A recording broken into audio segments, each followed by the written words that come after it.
Hi, everyone. I'm so pleased you could join us for the second in our series, Summer Conversations on Speech. I'm Michelle Deutchman. I'm the Executive Director of the UC National Center on Speech and Civic Engagement. Today, we'll be focusing on one of the 5 freedoms elucidated in the First Amendment, freedom of the press. With the advent of a global pandemic and the most significant civil unrest in decades, we are in an unprecedented time, and the role of journalists and a free press is arguably more critical than it's ever been. And yet it has been very disconcerting to see recent threats to press freedom, journalists around the world being precluded from getting accurate information about the spread of COVID-19 or being subject to targeted police violence during their coverage of protests. John Wilson, one of the Center's fellows and one of today's panelists, just released a report about restrictions on press by universities. So buckle up your seatbelt, get comfortable. We are going to cover all of this and more in the next hour. Don't forget that you can pose questions to our panelists by using the Q&A function at the bottom of the screen. So I want to kick off today's conversation by giving each one of our expert panelists the opportunity to share some high-level thoughts about the current state of press freedom. And I'm going to have Courtney Radsch speak to us first. She's the Advocacy Director of the Committee to Protect Journalists, where she oversees CPJ's campaigns on behalf of journalists killed and imprisoned for their work. As a veteran journalist, researcher, and free expression advocate, she frequently writes and speaks about the intersection of media, technology, and human rights. Her book, Cyber Activism and Citizen Journalism in Egypt, Digital Dissidence and Political Change, was published in 2016. She holds a PhD in International Relations from American University, and best of all, is a Berkeley grad. Go Bears. Courtney, will you kick it off with your thoughts?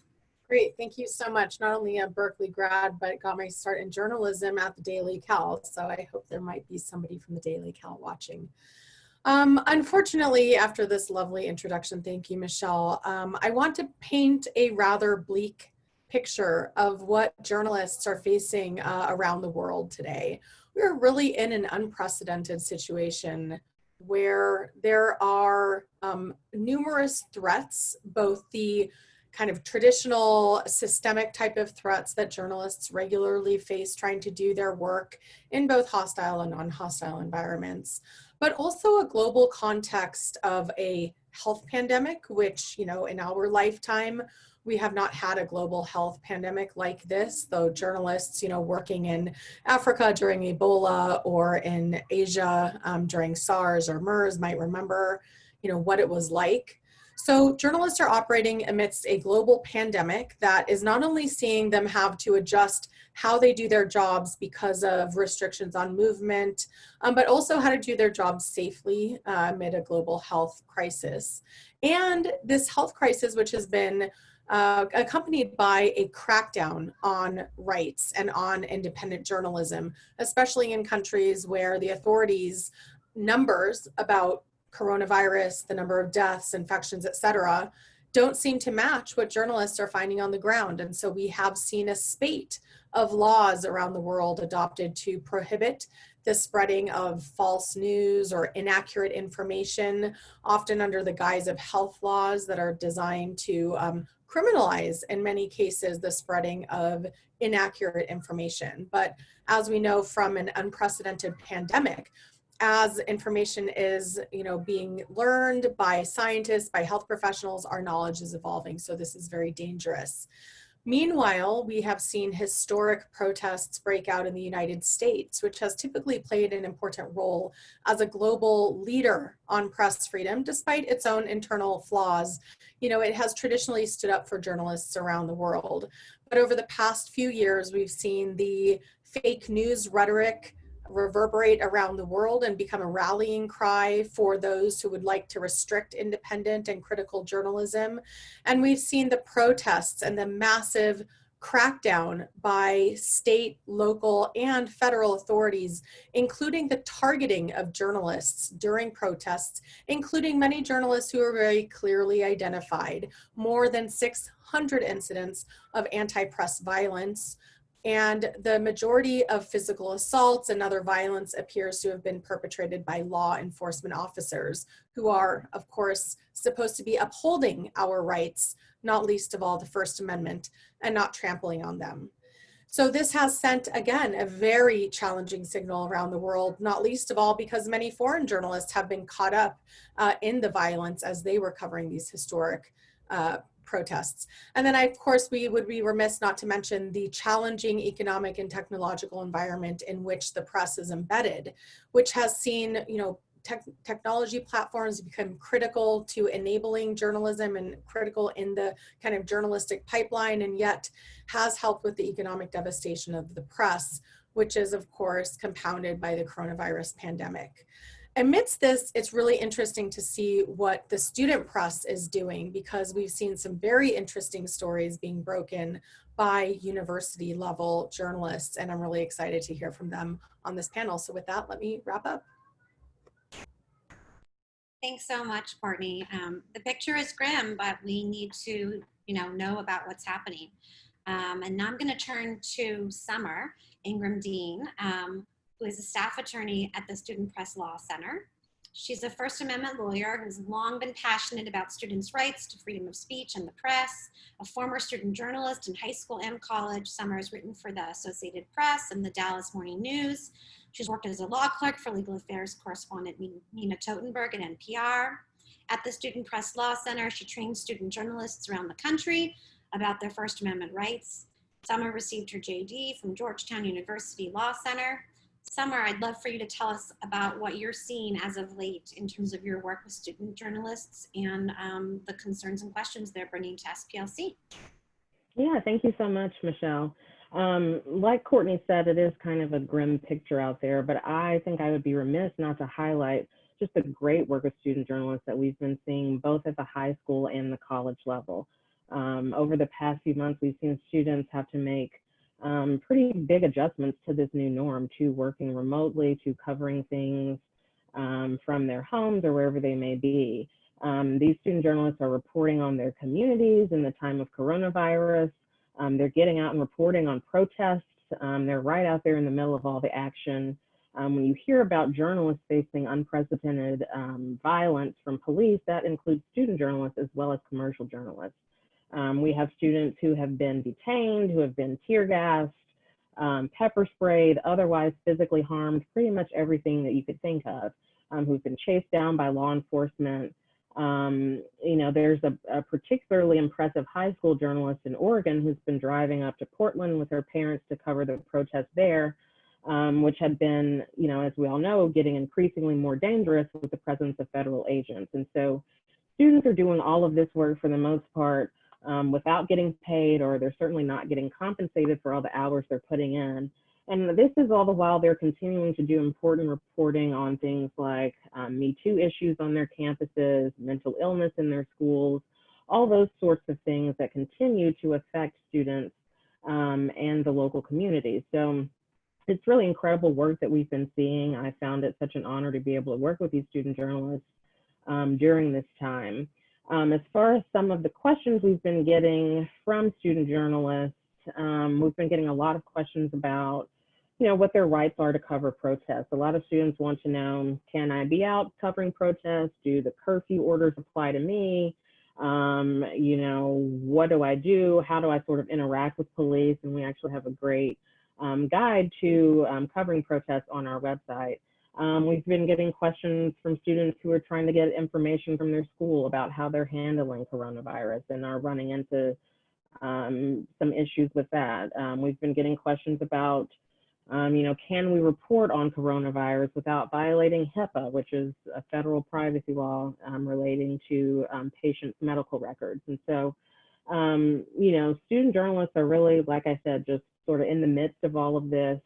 They're working really hard. And I think at the SPLC, we're always concerned about the traditional censorship that we see from schools, with administrators' top concern being, protecting the image of the school, and even if that means stifling student voices. But, in this global crisis that we're facing with coronavirus, we're also concerned with the sort of opportunistic ways we're seeing school officials use coronavirus, whether it's denying or delaying responses to public records requests and blaming it on the pandemic, or using coronavirus as an excuse to cut or significantly restrain student media publications. So those are all sort of things that we're sort of the arenas that we're working in and keeping our eyes on. You know, it's definitely an interesting time for journalism and student journalism especially. Thank you so much. That's like a perfect segue, I think, to moving to John Wilson, who's the co-editor of the American Association of University Professors' academic blog.org and the editor of the Illinois AAUP's Illinois Academ.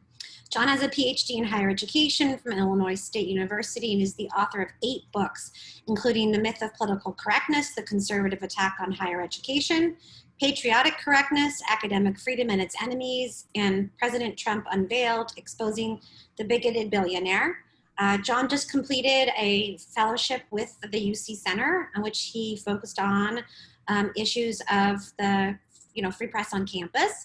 And so, John, I'd love for you to share with us, why you decided, what made you want to focus on this topic, and sort of, what were the highlights and themes from your year-long research?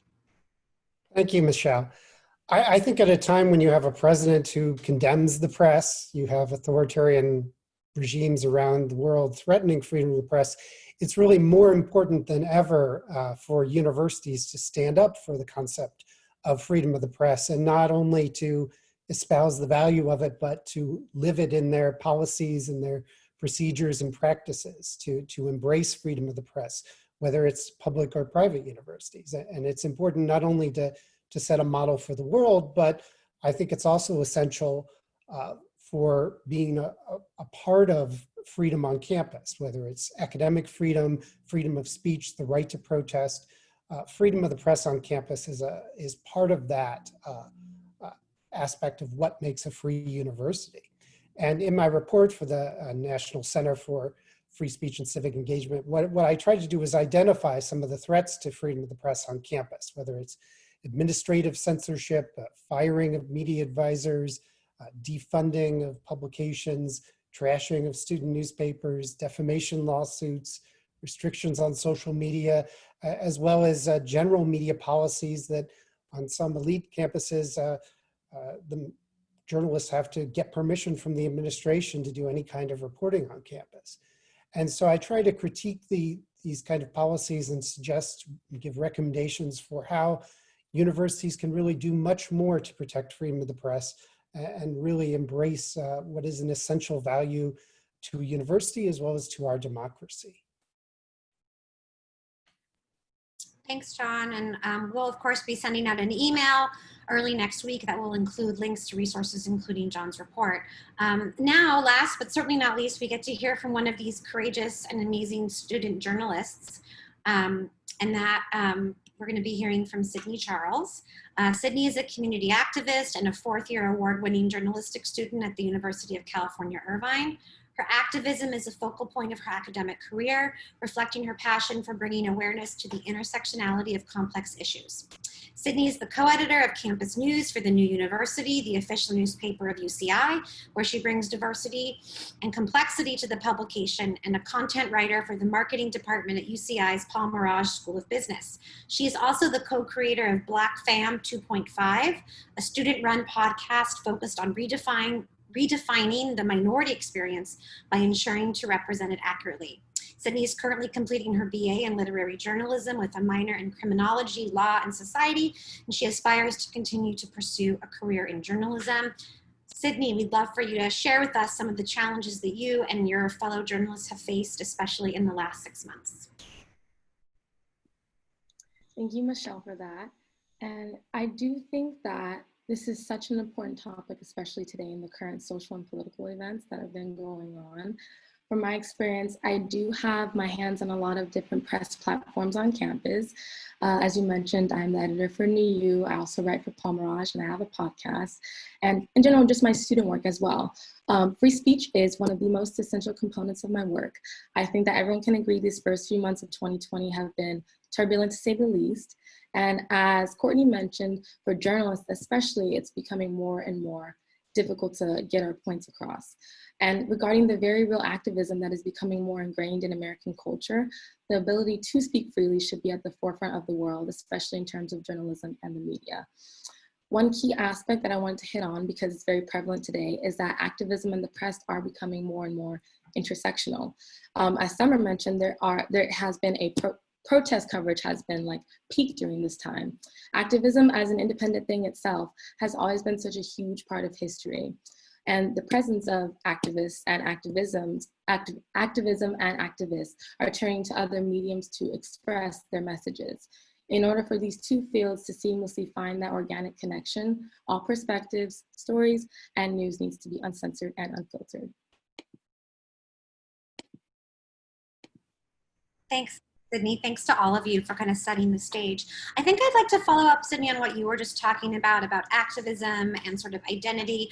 I remember way, way, way back when I was a high school journalist, there was just a tremendous amount of focus on this idea of neutrality and objectivity. And I'm wondering what it's like today, especially as people are merging their identities as journalists and activists. Sydney, do you want to start with that? Yes, of course. So yeah, I can agree that during my time as an editor for my high school paper, I was also a news editor. And even with my position with New U, I am one of the co-editors for Campus News. So we definitely do teach about the importance of objectivity and neutrality when it comes to coverage, because it is an essential part of being a reputable publication. I do think that there needs to be differing opinions circulating for a more holistic representation of society. And free press definitely does have the ability to create discomfort by the publication of new ideas and new thoughts that people can and will disagree with.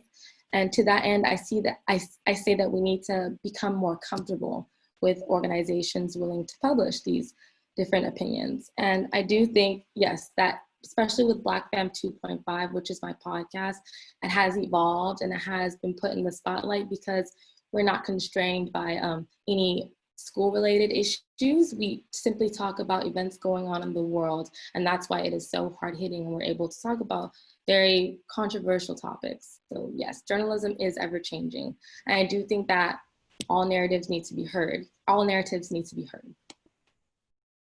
Thanks. What's the response been like to your podcast? Has it been with a lot of followers? Has there been any backlash? Yeah, it's been a little bit of both, mostly positivity, especially on the part of students, because I really do feel like they were looking for a platform that was free to express our problems and also our joy, not just hard hitting on the issues that students have, but also hitting on things that we think about on a day-to-day basis. So I think a little bit of both, mostly positivity. That's great. We all need positivity. I'd love for you to share kind of your thoughts on this question of objectivity, neutrality, activism, identity, and how it all fits together. I come from the background of sort of alternative journalism, starting alternative weeklies and monthlies on campuses. And so I believe in journalism with a viewpoint. And I think the role of reporters is to cause good trouble, not neutrality and objectivity. And so what I've always done is try and work on how to bring together opinion and reporting, activism and journalism. And I think things like the 1619 Project in the New York Times represent an important part of the future of journalism. And I think universities should be in the business of trying to support all forms of student publications, and that they're not just there for the mainstream objective newspapers, but they're also there to support political magazines, humor, radio, TV, podcasts, a very broad sense of freedom of the press that is not just about conventional journalism. And I think particularly at a time when some of the best political reporting and analysis is done on late night humor programs, that we really need to get beyond the obsession with objectivity as the only kind of journalism there is. Thanks. That's a great point. It's one of the things I definitely learned from you during our years, that when I think of journalism, I definitely tend to think of sort of, what's more conventional, and that really the press, focuses on so many things. Sommer, do you want to add your thoughts, and then followed by Courtney, about this important issue? Sure. I think more and more, at least at the center, we're seeing student journalists experiment with sort of turning this question of objectivity on its head. And that's not because they're any less dedicated to, sort of journalistic principles or to telling the truth, but I think that they recognize that the truth can change depending on where you sit, and that you know, these goals of objectivity and neutrality can very often perpetuate systems of oppression. And so students are beginning to explore how presumptions of neutrality may not actually be all that neutral. There is a pretty, what I think, bold editorial that was written by the editorial staff of the Daily Lobo in New Mexico that talks about this very thing, and how their staff is no longer pledging to make their coverage sort of perfectly balanced. They're no longer, you know, pretending that they don't have an opinion on things, but they're going to confront their opinions and be conscious of power dynamics and intentionally sort of create a platform for historically marginalized groups to tell their truths. And I think that's a pretty brave thing to sort of put out into the world. And so I think that, you know, as time goes on, we're going to see, sort of as Sydney was mentioning, sort of this convergence of journalism and activism, and students figuring out sort of where that balance comes in, and, you know, how to make sure that people's voices are heard. Great. Now, Courtney brings a really amazing international experience, and maybe in your answer, you could talk a little bit about that as well. Sure. So thanks so much. So I worked for both the New York Times, which, you know, many see as one of the paragons of kind of classic mainstream journalism and ethics. And I've worked in the Middle East for news organizations that certainly see themselves as doing really important journalism. And some of the things, I've also done training in journalism and developmental journalism. And I think one of the things that stands out is that, first of all, you know, there is a wide recognition of the idea that objectivity is not possible, and not even clear that that should be the ideal. And what does that mean? Because everything is subjective, including the stories you choose.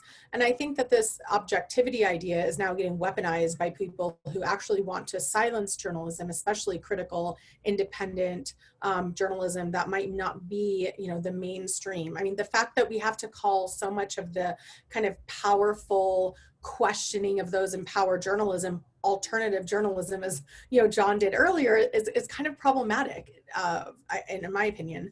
So I think that objectivity, as I said, is being weaponized. So actually, most of, like, so much of the important journalism that has been done, and the ones that get awarded and that people think about and feel in their daily lives, is journalism with an impact. The uncovering of the Flint water, you know, disaster, and what exactly did the government know when? The USA Gymnastics scandal that involved the sexual abuse and assault of hundreds of young women. You know, the Pentagon Papers, like so much of what we know, the Panama Papers, which revealed and resulted in billions of dollars being returned to governments around the world. So first of all, let's get away from this idea of objectivity as somehow journalism without an impact. Like, journalism should have an impact. Second, balance. What does balance mean? Well, it really depends on where you're at, because, you know, the fulcrum at which you balance is going to be different if you're working in an Arab newsroom than if you're working in a newsroom based in Washington, D.C. or New York City or, you know, Peoria. So, you know, you can still do really good, important journalism, but your fulcrum on which you're balancing might be a little bit different. But the principles, I think you still want to be there.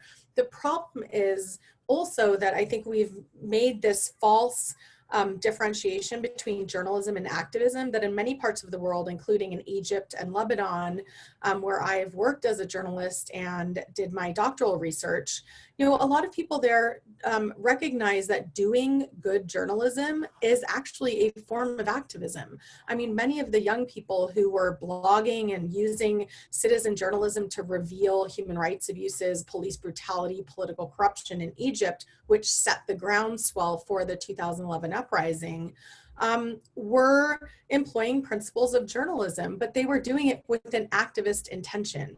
And when I did training in journalism, you know, talking to people, to the trainees about who do you choose to interview? Which voices do you choose to elevate as authoritative? Are you going to make a choice to look for women, for people of color, for people outside, you know, the easy kind of, you know, traditional fallback experts that everyone else interviews. You know, all of those are choices that journalists make, and it's not that the default of, you know, go to the, you know, traditional expert that everyone else has quoted is the right thing to do. And so I think there is a much more recognition in the United States, especially since the election of Donald Trump as president, that if journalists don't stand up for press freedom and don't become activists for at least the First Amendment and press freedom, they might not have a profession to work in for much longer. Okay, well, certainly the stakes are very high. And one of the things, you know, I think both Sommer and John touched on, it has to do with money, funding, right? And that's one of the things I'd like all of you to speak to. Maybe Sommer, you want to kick it off a little and paint the picture of the different ways that funding is being, you know, cut or potentially weaponized in terms of, you know, coverage of events and locally, campuses, and nationally. Sure. So yeah, most college media programs are dependent on some combination of, you know, student activity fees or some other sort of allocation from their school, plus some advertising revenue. But the economic impact of COVID is hitting hard sort of everywhere, and definitely at schools as well. So, you know, we've seen over the years that funding the college newspaper or the news magazine or whatever it may be has already been less and less of a priority. And now coronavirus is sort of the perfect storm for these schools to hide behind, to cut programs they've been gunning to cut for years now. Our team at SPLC, actually my colleagues have been working really hard on a report that's coming out hopefully next week that's investigating the economic sustainability of college media. So we will, of course, like blast that whenever that is ready. But, you know, for the report, our colleagues interviewed people that are experts in college media, business managers, you know, academics, all those sorts of people, and just sort of talked about the position that student media finds itself in, particularly right now. You know, there are obviously legitimate concerns and issues like decreased advertising revenue and things like that. But what we're seeing a lot of is, as I mentioned, just schools using the pandemic as an excuse to cut programs or significantly whittle them down in ways that they've been trying to do for years.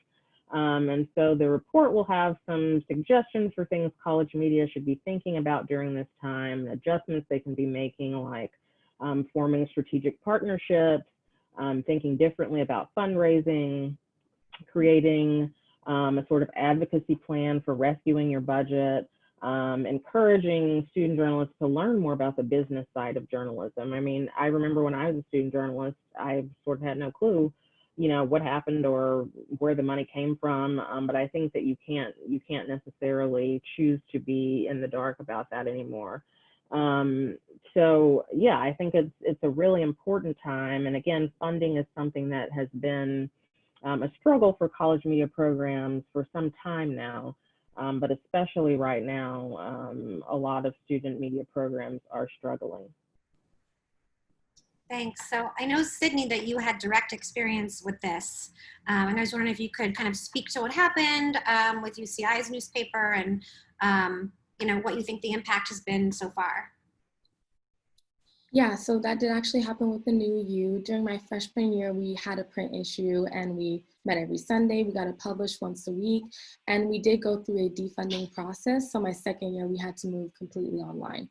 And we had to be very flexible and creative because I do think that losing funding can be extremely detrimental to a publication.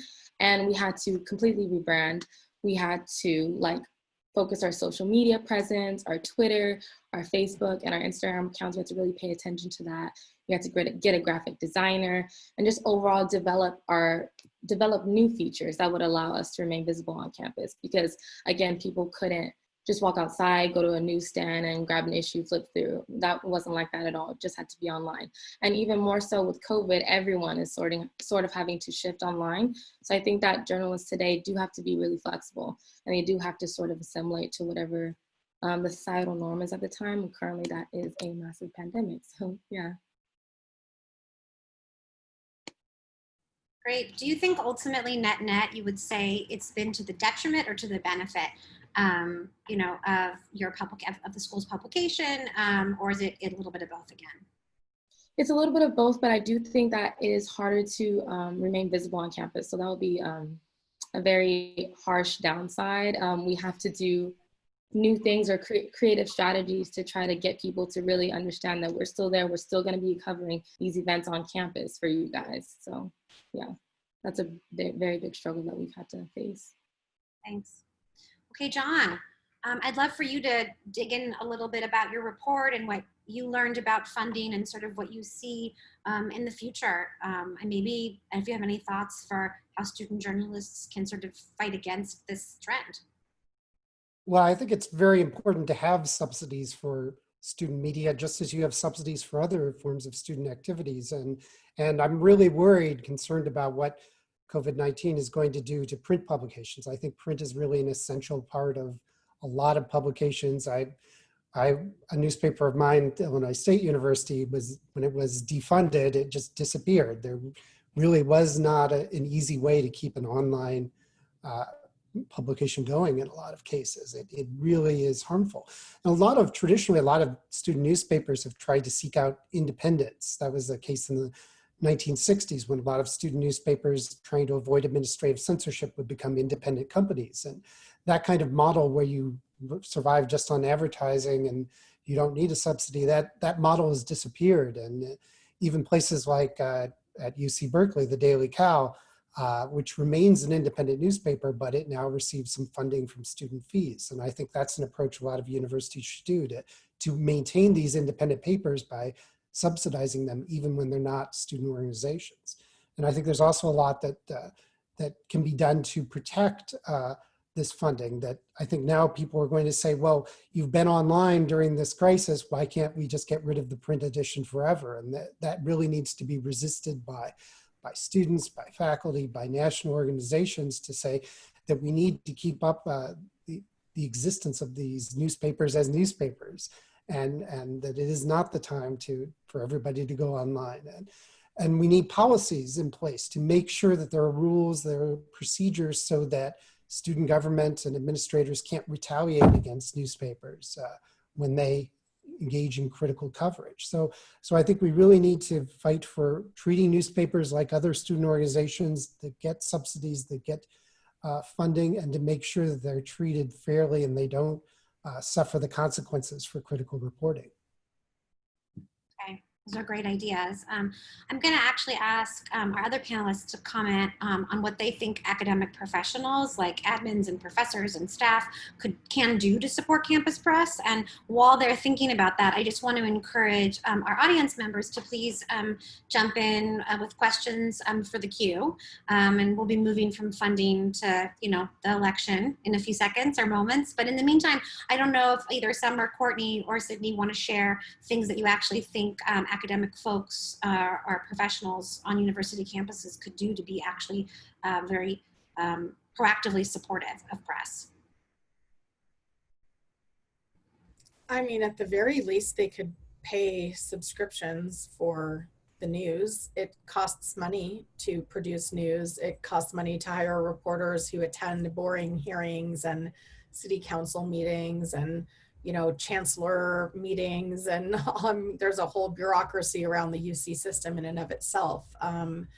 We often talk about investigative journalism, which is really important, and it also needs funding, but it's also just that regular beat reporting. We have seen that local news has really thinned out with the closure of hundreds of news outlets around the United States. And it's interesting because in many cases, the university papers, the student newspapers, are some of the only news outlets left at the local level covering those communities. So, I think it's a really interesting time to be in the student press. And I think that anyone who does care about journalism, about public accountability of those in power, needs to be subscribing to local news so that we can support them.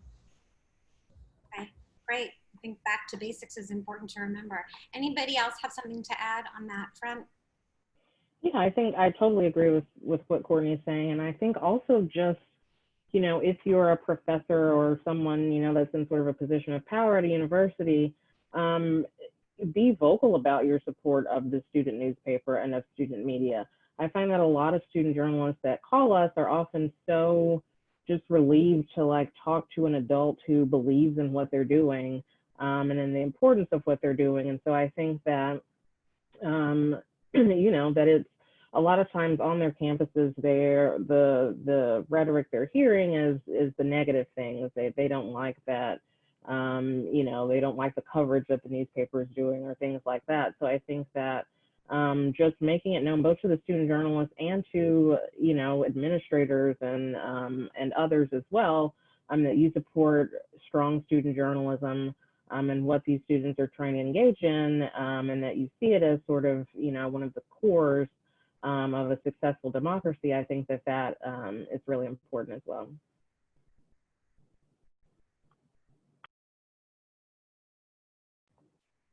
You're muted, Michelle. Just kidding. Okay. I'm back.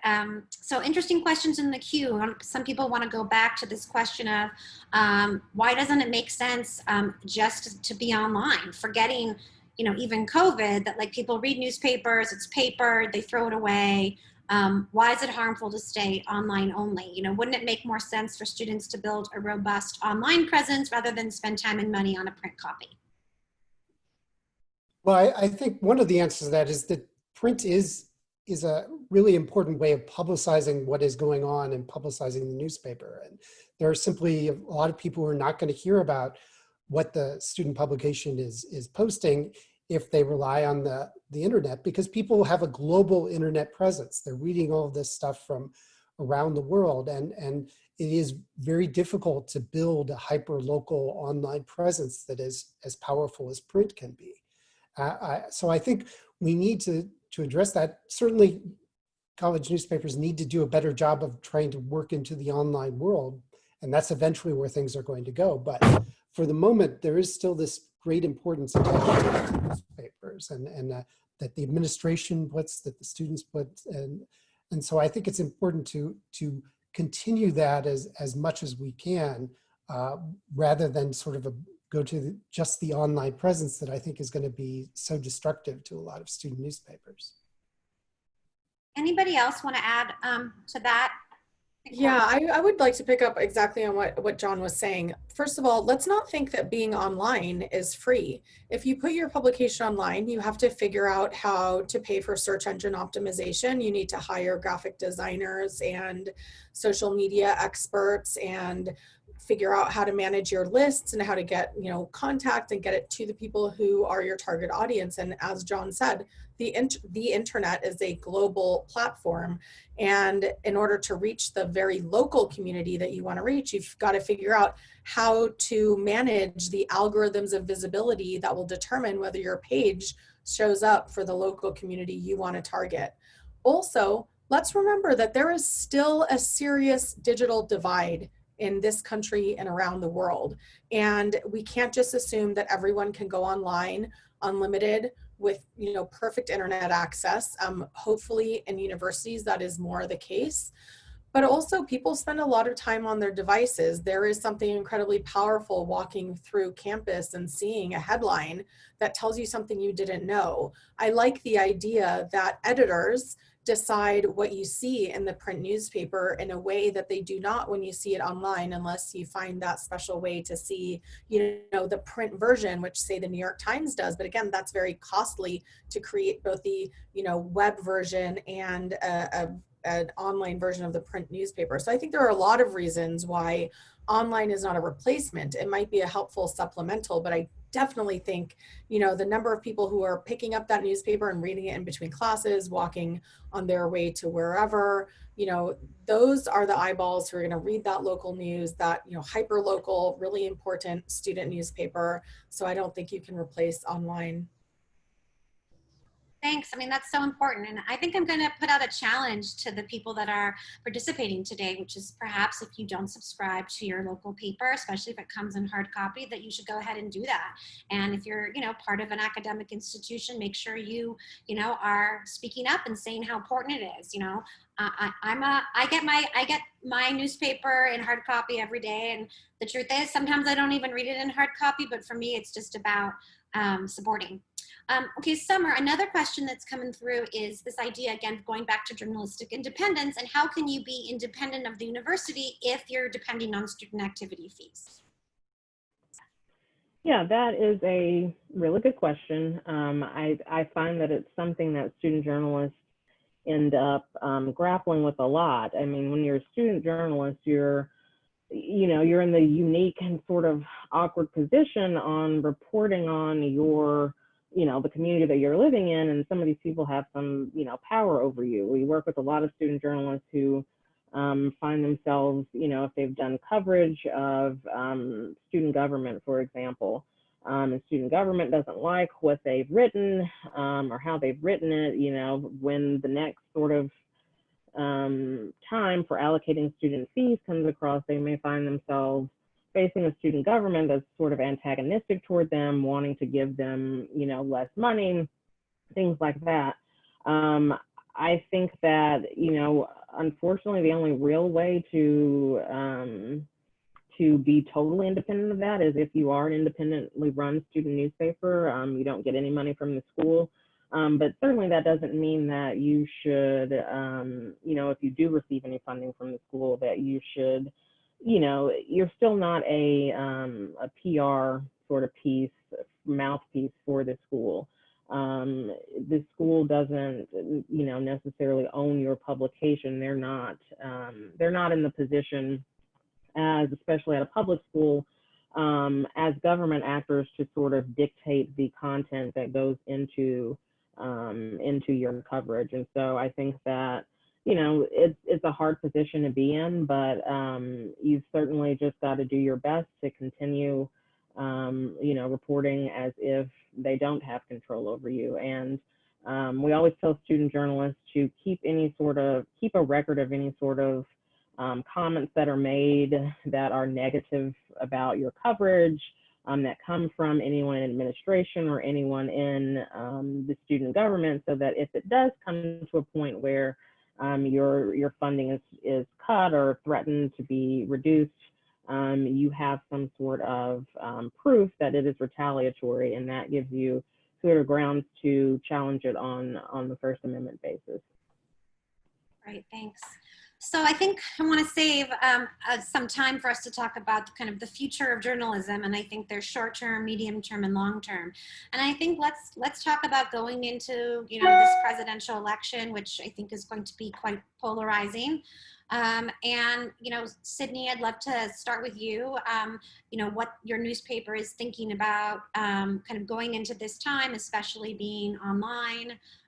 What challenges you think you'll face. Yeah, so yes, again, I do think that journalism today looks very different. First 6 months have been very turbulent of this year, and the next 6 months will also bring about many changes. And the way people engage with one another through free press is going to change as well. There's going to be a lot more of an interest, at least by the younger generation, in authentic, organic voices from individuals that have typically not been in the spotlight. So these voices will probably be heard through various platforms. And I do think, yes, there is going to have to be a sort of increase or more emphasis on online platforms. And with the arrival of COVID especially, yes, definitely social media, definitely digital spaces, there's going to be a huge shift. As the news editor, are you thinking about kind of covering kind of the election? Is that going to be different, or it's just going to be what you normally do and you'll get to it? Yeah, we're still speaking about what we're going to do for that. Officially, we've done a few pieces on the Trump administration, some of their announcements, especially about ICE and some of the other things that he'd said. So I feel like that even of itself is a step in the direction of the future, because we're covering things that are going to pertain to marginalized communities on campus. So I do think that that's a good step in the right direction. Definitely, we're going to see more of that. Right. Okay, Courtney, I don't expect you're going to paint a very good, happy picture, but what are you and your organization seeing kind of through the election, inauguration, and into next year? Well, we started off the year thinking that this would be a big focus for the year. And then, of course, coronavirus came along, so we pivoted. But we're in fact seeing that it continues to be something. It's going to look different. I think we were a little bit more thinking about the physical security of reporters who are out reporting on some of the rallies and the conventions and the things where we've seen some of the tensions rise before. And with a lot of those events canceled or holding them online, we're looking at new ways to support them. But our CPJ Emergencies department is really focused on mobilizing that, is in touch with both of the DNC and the RNC to find out what sort of precautions are being taken to ensure the safety of journalists. But of course, since excuse me, everything's going to be happening online, that raises the specter of online harassment even more brutally, because we know it's something that regardless of whether you're working on or offline, you're going to experience it as a journalist, especially if you're a woman journalist, especially if you have any sort of intersectional identity, if you are a Black journalist or an LGBT or Jewish journalist. We've seen that they have been facing a lot of online harassment that is linked to both social media and just commentary by elected leaders in the United States, which can really help propel online harassment mobs to go after reporters, as well as by extremist groups. So we're very vigilant about that. We have a range of resources on our website under cpj.org under Get Help. So if you want to think about how you can improve your digital security, which if you're covering the elections, you absolutely should. Frankly, if you're covering anything, you should. Thinking with reporters about how to do risk assessments so that whether they're, again, reporting on politics and the elections or COVID or all three, they're understanding what they need to do to keep themselves safe, both physically, digitally, and psychosocially, thinking about the trauma of all of this.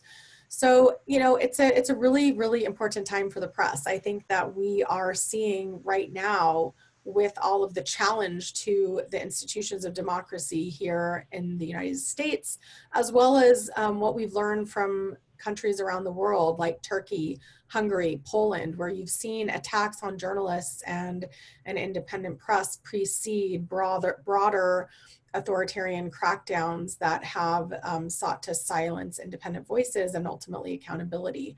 So we're on watch. We are working closely with the US Press Freedom Tracker, which we helped found along with the Freedom of the Press Foundation and more than 24 other press freedom and journalistic groups to systematically document all of the attacks on the press. And that's the reason that we know there have been more than 600 attacks during these protests, which far outstrips all of the previous 3 years. So we're going to be continuing to document. We have a series of letters that are out to elected leaders at really all levels of government, because the reactions that we saw during the protests are really problematic if no one is held accountable as we enter this election period. So there is a lot of work to be done in a country where typically we haven't had to focus many of our resources, but that has certainly changed. Thank you, Courtney. And I'm going to go to John and Sommer, but I reserve the right to come back to you to maybe say a word or two about surveillance, because I know that's something that you're also, you and the committee are concerned about. John, from your perspective, what do you see in terms of the future of student journalism, and maybe what are some of the changes you'd like to see to campus media policies if you, had to pick your top 3 or something? Well, I think in terms of the short term of the election coming up, my concern is that universities are going to take a stance of trying to censor political speech. And this often happens at private universities who think that their 501c3 nonprofit status depends on not having political speech, sometimes even editorials from newspapers, that people mistakenly think that's a violation of that. And so it's important for universities to take that kind of, to avoid that kind of censorship. And I think it's also important for them to take affirmative steps to not just avoid censorship, but to encourage and support people who are being harassed online, students, faculty, staff, for their political views. as well as to create policies and structures that are going to protect freedom of the press and academic freedom on college campuses. And in my report, I outline a lot of those that they can try to do as models. That there are places like the Student Press Law Center, which is not just for students who are being silenced, it's for as well a lot of people, administrators, faculty who want to change their campus policies and improve them to make sure that student media is protected. There are models of places like Washington University that has a great policy that encourages the press on campus, that doesn't restrict them and prohibit them from reporting on campus, as well as social media policies like I think UC Davis has an excellent policy that encourages people to make use of social media rather than warning them that they might be violating a campus policy if they post something or tweet something. And so I think that's really what universities need to do, is they need to take affirmative steps to improve their policies and practices to encourage freedom of the press and larger freedom of expression, to make sure that people are not just allowed to express themselves, but are encouraged to do so.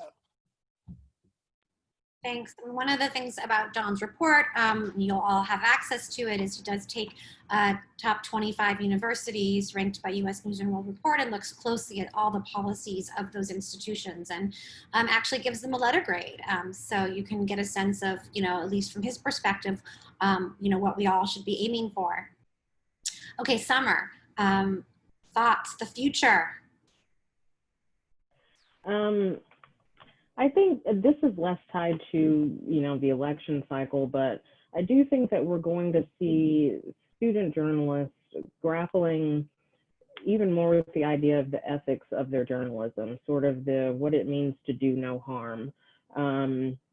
We saw at this point, I can't remember if it was this year or last year, but the student journalist at Northwestern who they covered the protest that was on their campus. Students were protesting former AG Jeff Sessions coming to campus. So the Northwestern student reporters took photos, wrote a story about it, and then came back and wrote an editorial that was very apologetic for publishing these photos, for using the campus directory to text students and ask them for comments. Many professional journalists sort of balked when they read the apology editorial. And said, these kids are these are basic journalistic tools that you should not have to apologize for using. But I think that our younger generation of journalists is thinking about these things sort of differently. What does it mean to publish a photo of someone who is, a member of a marginalized community that is, at a protest like this? Another example we saw were the kids at Harvard who, they were pretty publicly chastised for calling ICE to get a comment on a protest that had happened that was anti-ICE. So I think that, there's no, correct answer to these sorts of questions, but I think it's, sort of the intersection of law and ethics of their journalism is something we're getting a lot of questions about and trying to walk with student journalists through. I think that student journalists are going to continue to sort of figure out their relationships with minority communities and how to go forward, knowing that papers have historically failed these populations and what they can do about it. And most importantly, I just think we're going to continue to see meaningful work coming from these student journalists and see them, thinking creatively about how to protect their programs. Thank you. I'm glad you brought up both of those cases. So they're so interesting. Okay, so we're down to kind of our last 5 minutes, and I think what I'd like to do is offer each of you a chance just to make any concluding remarks, kind of to focus on other issues we didn't have a chance to cover, to make suggestions to the folks from higher education who are on today's webinar. And why don't we go ahead and start with Courtney? Great, so let me just say two things. One, because you mentioned surveillance and it is in the background again of both the protests and coronavirus, and especially on campuses which are heavily surveilled because of public safety at the very least. We have to be very, very careful that the surveillance technologies that we're deploying for coronavirus and combating this public health emergencies are not repurposed and reused for what we would consider, from our perspective, nefarious purposes, but which law enforcement might justify under public order or public health. We need to make sure that the vast amounts of information that they're going to be collecting to do contact tracing, to do public health, informational awareness, which is important, is not reused the way that we've seen previous surveillance regimes, for example, those deployed after the 9/11 attacks and the so-called war on terror were deployed against journalists, activists, and others.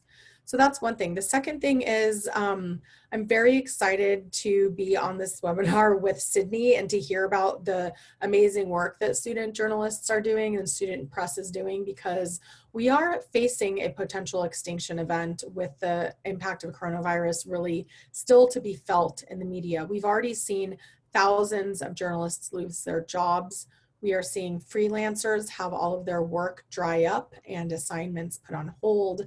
And we're seeing that, the real costs of journalism just on the day-to-day in terms of what it takes to do that during a global health pandemic. And so, I think for anyone who is vested in living in a democracy, who values the role of an independent press in helping us be aware of what's happening, as well as to hold those in power accountable, should really think about what they can do to make sure that that continues, because this is only the beginning. But I'm very heartened that we have such exceptional young journalists like Sydney, that we have the support of groups like the Student Press Law Center, and I'm very excited to see where they go next. So thank you. Thank you. So Sydney, I don't know, what's your kind of final words you'd like to leave us with for today? Yeah, thank you so much, Courtney. That was really sweet. I do think that, like I said in the beginning, and as Courtney and Sommer have echoed, like, journalism is changing, and I'm very excited to see where the future of this lies. I think that voices from marginalized communities are going to be put in the spotlight, have been put in the spotlight, especially with the protests, George Floyd protests, and just the international fire I've seen from a lot of individuals. So I'm very excited to see where the future of journalism goes. Well, I'm sure you'll be a big part of that. Okay, John, final thoughts, and then Sommer, you'll get to get the final.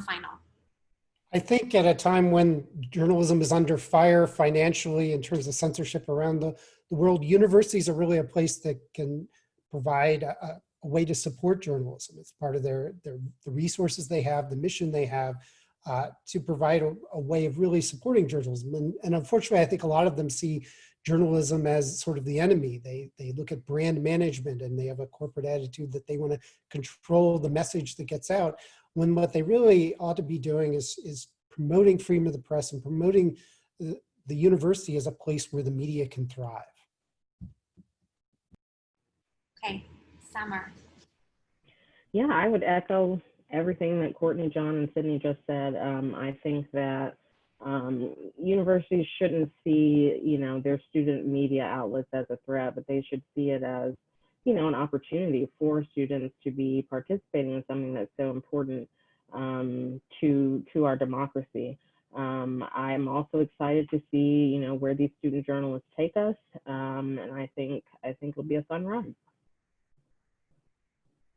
Well, I want to thank all of you. I feel like I hit the lottery in terms of setting up really a dream panel in terms of expertise and insight. So thank you. Like I mentioned before, I'll be sending a follow-up email on Monday. Please mark your calendars for August 18th, which is going to be the last webinar in this particular series. It's going to be about free speech, inclusion, and medicine. What does free expression look like in healthcare, which I think, especially with the advent of COVID, takes on new meaning. And I'll look forward to everyone joining us then. Thank you again to our panelists. Thank you to those of you who joined us. Everyone, be well. Thank you.